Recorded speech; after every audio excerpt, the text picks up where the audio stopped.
పద్మ పురాణాంతర్గత సంపూర్ణ కార్తీక పురాణము 29వ రోజు 57, 58 అధ్యాయములు. 57వ అధ్యాయము.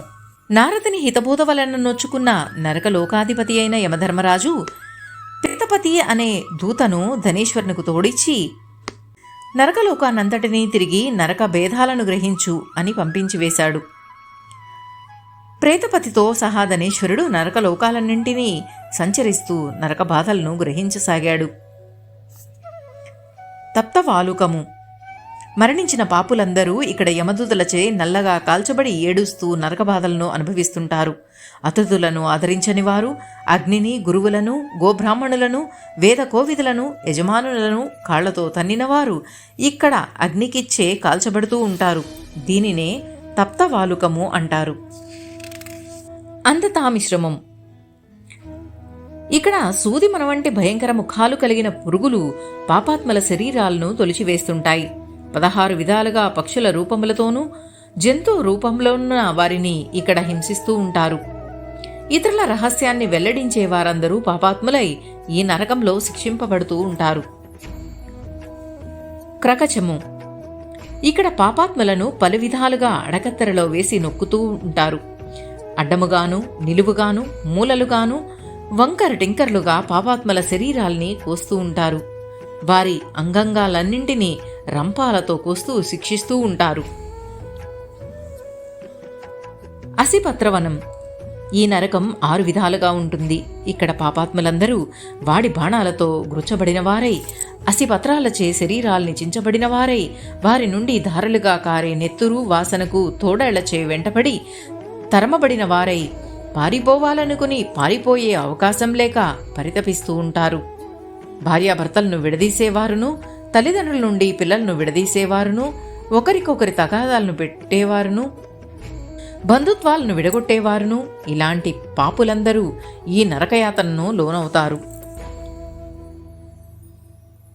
కూటశాల్మలి. ఇందు 16 విధాలైన నరకబాధలుంటాయి. పరస్త్రీలను కామించి చెరిచేవారు, దొంగతనం చేసేవారు, ఇతరులకు అపకారాలు చేసేవారు, ఇలాంటి పాపులి నరకయాతనకు గురవుతారు. దీనిని కూటశాల్మలి అంటారు. రక్తపూళము. కులాచారాల రీత్యా తినకూడని పదార్థములు తిన్నవారును, పరులను నిందించేవారును, ఇతరులపై అభాండాలు వేసేవారు ఈ నరకయాతనను అనుభవిస్తారు. ఇక్కడ పాపాత్మలు తలక్రిందులుగా వేలాడదీయబడి యమకింకరులచే శిక్షింపబడుతూ ఉంటారు. కుంభీపాకము. ఈ కుంభీపాక నరకము ఘోరాతి ఘోరమైనది. నరకాలన్నింటిలోనూ ఇది అత్యంత క్లిష్టమైనది. అత్యంత దుర్గంధభూయిష్ట పదార్థములతో నిండి ఉన్న దుర్భరాగ్ని కీలలతో ఉంటుంది. దీనిని తట్టుకోవడము దుస్సాహసమే. ఇందులో పడి గిరగిలా కొట్టుకుంటూ ఉంటారు పాపాత్ములు. రౌరవము. ఇందులో పడిన పాపాత్ములు దీర్ఘకాలము నరకయాతన అనుభవించవలసిందే. ఇది కొన్ని వేల సంవత్సరములుంటుంది. మన పాపములు 2 విధాలు. తనకు తాను చేసుకున్న పాపము, దీనిని ఆర్ద్రపాపము అంటారు. మన ప్రమేయం లేకుండా ఇతరుల ద్వారా అంటిన పాపాన్ని శుష్క పాప అని అంటారు. ఇవి 7 రకాలుగా ఉంటాయి. అపకీర్ణం, పాంక్తేయం, మలినీకరణం, జాతిభ్రంశం, ఉపవీతకం, అతిపాతకం, మహాపాతకం. వీటన్నింటినీ పాపాత్ములు వరుసగా అనుభవించవలసిందే. వీటన్నింటినీ చూపిస్తూ, ఓ ధనేశ్వర, నీ అంచకాలమందు నీవు చేసిన సజ్జన సాంగత్యం వలన వీటినన్నింటినీ అనుభవించకుండా వీక్షించే భాగ్యాన్ని పొందావు. అమిత పుణ్యం పొందినందువలన వీటిని దర్శించగలిగావు అంటూ అతన్ని యక్షలోకానికి చేర్చారు. అతని పుణ్యం వలన యక్షరూపాన్ని పొందాడు. కుబేరునకు ఆప్తుడయ్యాడు. ధనయక్షయుడనే పేరుతో ప్రసిద్ధి వహించాడు. త్రేతాయుగంలో విశ్వామిత్రుడు ఈ ధనిక్షయుడి పేరు మీదగానే ధనయక్ష తీర్థాన్ని ఏర్పరిచినాడు.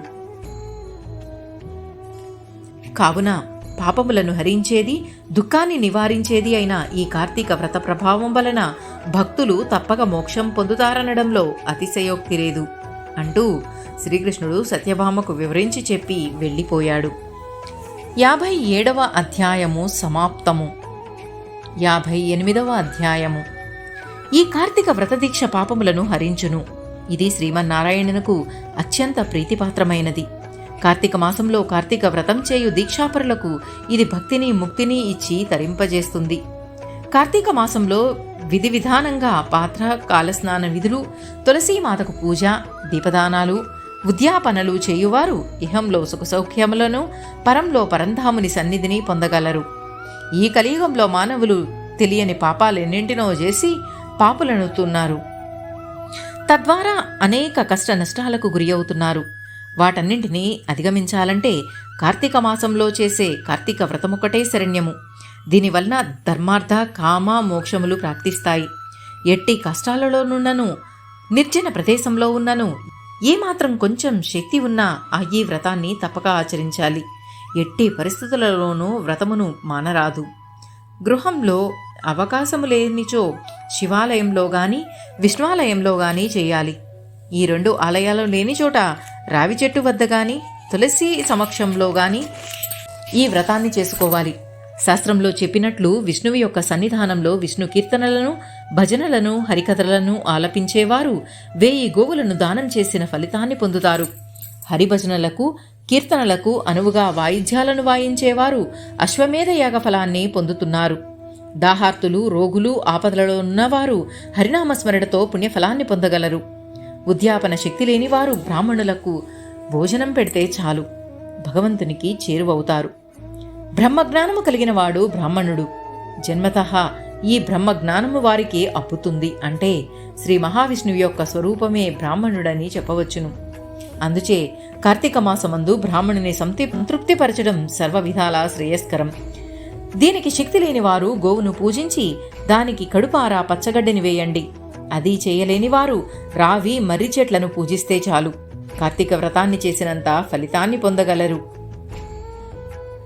కార్తీక మాసంలో దీపదానం వలన విశేష పుణ్యం లభిస్తుంది. దీపారాధనకు, దీపదానాన్ని చేయుటకు శక్తి లేని వారు ఇతరులు వెలిగించిన కార్తీక దీపాన్ని ఒత్తి కొడిగొట్టకుండా ప్రజ్వలింపజేసి ఆరిపోకుండా చూసిన వారే దీపదాన పుణ్యాన్ని పొందుతారు. సాధారణంగా తులసీ కోటలోని గృహము ఉండదు. కావున కార్తీక మాసంలో నిత్యము తులసీ పూజ చేయాలి. తులసి కోట వద్ద దీపాన్ని వెలిగించాలి.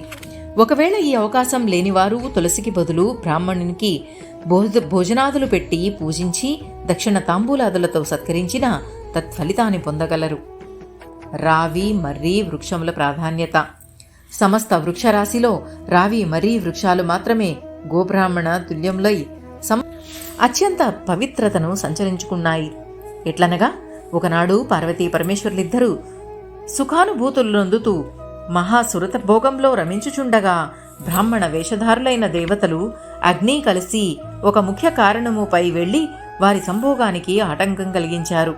అందుకు పార్వతీదేవి కోపించి, ఓ సురులారా, భూసురులారా, ఈ సమస్త సృష్టిలోని జీవరాశులన్నీ సంభోగంలోనే సుఖిస్తున్నాయి. అలాంటి మీరు మా దంపతుల సంభోగ సుఖాన్ని ఆటంకపరిచారు. నా సుఖాన్ని అపహరించిన మీరు వృక్షములై పడి ఉండండి అని శపించింది. ఆ కారణాన దేవతలంతా వృక్షాలుగా పరిణమించారు.